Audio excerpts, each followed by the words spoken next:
Well, I believe we're all glad that we're dry today, but it certainly has been a wet week and an already wet spring. It's causing a lot of trouble, not just for farmers, but for gardeners as well. News 5's Olivia Fecteau live right now at the Ben Franklin Community Garden in Old Brooklyn. And Olivia, gardeners there say that the rain has caused quite a few problems for them.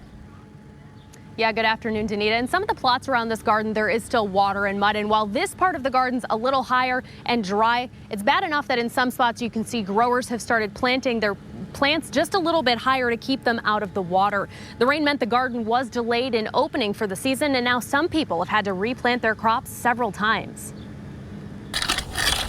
I've been a coordinator for 6 years, but I've been a gardener here for 25 years. This is about the worst it's ever been. Greg Noeth is the garden coordinator at Ben Franklin Community Garden. He and his fellow gardeners have seen wet conditions interfere with what they're able to grow. When we get an inch or two in a night, that's a lot of water for a lot of these gardens to soak up in. I had 6.5 inches in my rain gauge. In some cases, plants are just drowning. Well, the tomatoes are done.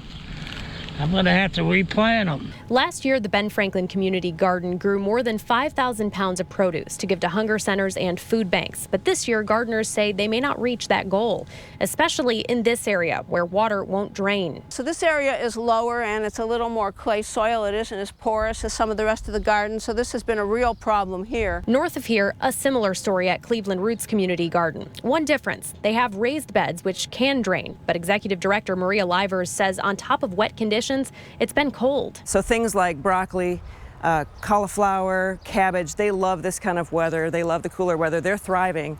But our tomatoes were not happy with this weather. Gardeners there started tomato plants inside this greenhouse, but with all the rain, they haven't been able to move the plants to a farm in Richfield Township. It's just been a muddy mess. We haven't been able to plow, or we haven't been able to depend on days where we could bring volunteers in to help us. Instead, they're experimenting, keeping tomatoes inside the greenhouse for the whole season and hoping they thrive. It doesn't mean that we can't improvise and make the best of what Mother Nature's giving us. Greg Noeth is putting his faith in the future. I'm hoping maybe next week is better, but then on the other hand, next week is getting to be July 1st, and now we're getting beyond the season.